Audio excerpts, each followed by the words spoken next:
மக்கள் நீதி மய்யத்தின் நிறுவனரும் தலைவருமான மதிப்பிற்குரிய திரு கமல்ஹாசன் அவர்களை நேரிலே சந்தித்து விடுதலை சிறுத்தைகள் கட்சியின் சார்பில் எமது வாழ்த்துக்களை தெரிவித்தோம். மதசார்பற்ற முற்போக்கு கூட்டணியின் ஒரு அங்கமாக மக்கள் நீதி மய்யம் இணைந்து இயங்கி வருகிறது. திராவிட முன்னேற்றக் கழகத்தின் தலைமையிலான இந்த கூட்டணியின் சார்பில் மாநிலங்களவை உறுப்பினராக தேர்வாகியிருக்கிறார்.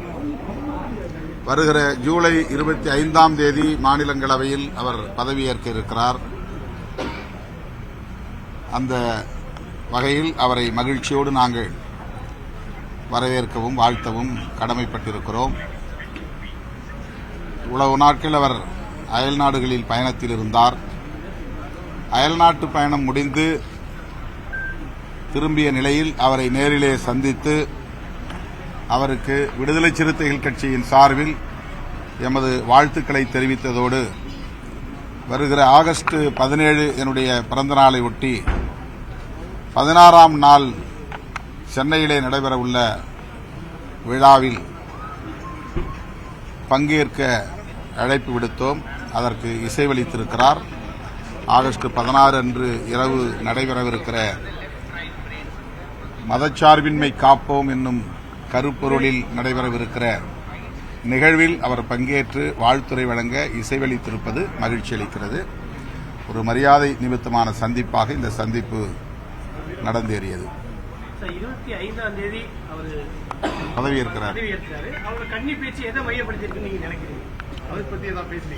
பேச்சுங்கிறது 25ஆம் தேதி நடக்காது. பதவியேற்ற பிறகு பேசுவார்.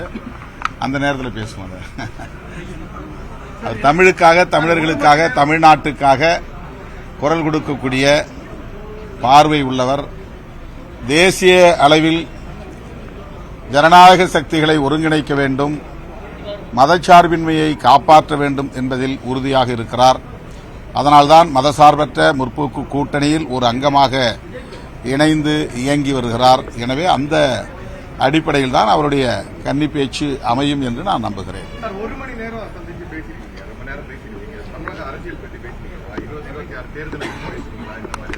26 சட்டமன்ற பொதுத் தேர்தல் குறித்து நாங்கள் எதுவும் பேசவில்லை. பொதுவாக அவர் தேசிய அளவில் நாம் இணைந்து செயல்பட வேண்டிய தேவை குறித்து கருத்தியல் ரீதியாக சில கருத்துக்களை எங்களோடு பகிர்ந்து கொண்டார்.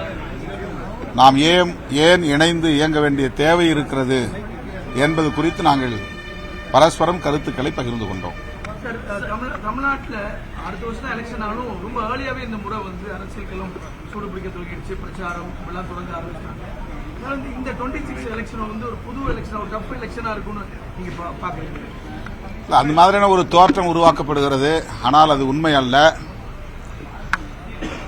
திமுக தலைமையில் ஒரு கூட்டணி இங்கே வலுவாக இருக்கிறது. திமுகவை எதிர்ப்பவர்கள் இன்னும் ஒரு கூட்டணி வடிவத்தையே பெறவில்லை. அதிமுகவும் பாஜகவும் கூட இன்னும் முரண்பாடாக பேசிக் கொண்டிருக்கிற நிலையைத்தான் நாம் பார்க்கிறோம். மற்ற கட்சிகள் எந்த கூட்டணியிலும் சேரவில்லை, கூட்டணியை உருவாக்குகிற முயற்சியிலும் ஈடுபடவில்லை.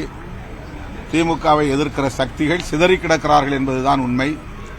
ஆகவே திமுக தலைமையிலான கூட்டணி முதல்வர் அவர்கள் சொல்வதைப் போல ஓரணியில் தமிழ்நாடு என்கிற அடிப்படையில் வலுப்பெற்று வருகிறது.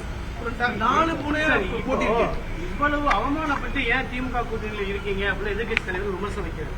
குடியேற்ற முடியல, மாநாட்டுக்கு அனுமதி கிடைக்கல, இவ்வளவு அவமானப்பட்டு ஏன் திமுக கூட்டணியில் இருக்குன்னு சொல்லி நீங்க அதிமுக கூட்டணிக்கு வந்து ரத்தின கமலம் வச்சு வரவேற்பேன் அப்படின்னு உங்களை மையப்படுத்தி, இடதுசாரி மையப்படுத்தி ஒரு கேள்வி எழுப்பியிருக்கிறார். இதுவெல்லாம் கூட்டணியில், திமுக தலைமையிலான கூட்டணியில் ஒரு குழப்பத்தை உருவாக்குவதற்கான முயற்சியை தவிர அதில் வேறு எந்த உண்மையும் இல்லை, அல்லது வலுவான ஒரு வாதமும் இல்லை. கட்சி நெருக்கடிகளை சந்தித்துதான் வளர முடியும். அதிமுக ஆட்சியிலும் எங்களுக்கு நெருக்கடி இருந்தது.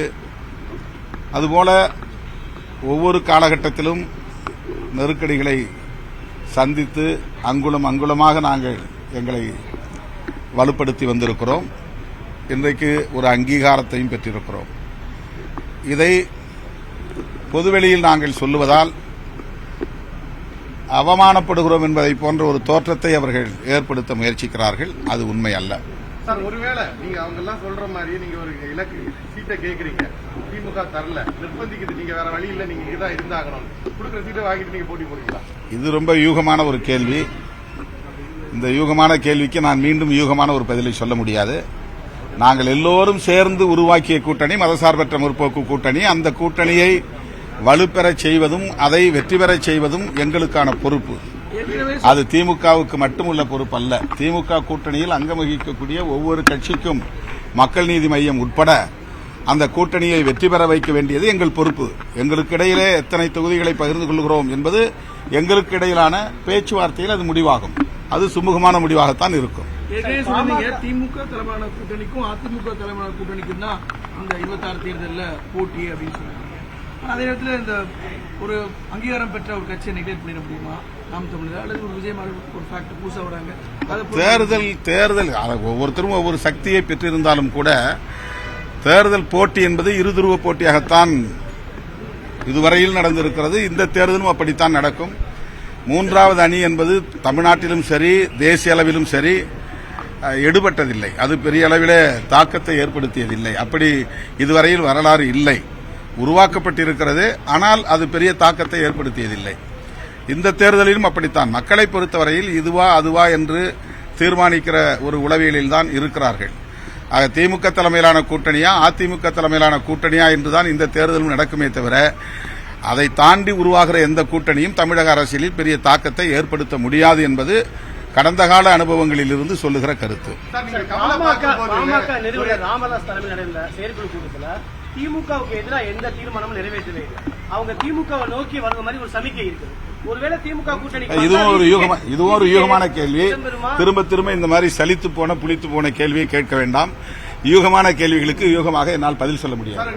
நீங்க ஒரு புத்தகம் நீங்க தமிழக ஆட்சியாளரை பார்க்கும்போது அவங்க ஒரு புத்தகம் நீங்க எழுதின ஒரு புத்தகம் என்ன ரொம்ப ஹார்ம் பண்ணிச்சுன்னு அப்படி ஏதோ பேசுறதா ஆம் பண்ணலங்க.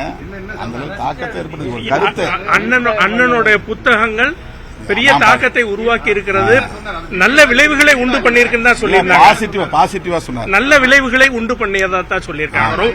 ரொம்ப கவர்ந்தது அண்ணனுடைய எழுத்துக்கள். எல்லா புத்தகங்களும் தலைவரை சந்தர்ப்பம் கிடைக்கிறப்ப படிச்சிருக்கிறேன். உங்களுடைய சிந்தனைகள் எனக்கு உள்ள ஒரு தாக்கத்தை ஏற்படுத்தி இருக்கிறது அப்படின்னு ஒரு ஃப்ரெண்ட்லியா சொன்னார். அவ்வளவுதான். சால்வ் எல்லாம் போட வேண்டாம், இந்த ஃபார்மாலிட்டி வேண்டாம், உடலால் என்னை போர்த்துங்கள் அப்படின்னு சொன்னார். சால்வையால் போர்த்த வேண்டாம், உடலால் போர்த்துங்களே என்னை கட்டி தழுவினார். ஒரு அண்ணன் தம்பியா இருப்போம் என்கிற அந்த உணர்வை வெளிப்படுத்தினார். அதுல என்ன டவுட்? அங்கீகாரம் பெற்ற கட்சிங்க எங்களுக்குன்னு ஒரு சின்னம் ஒதுக்கிட்டாங்க. அந்த சின்னத்தை கேள்வியே பொருத்தமில்லாத கேள்வி.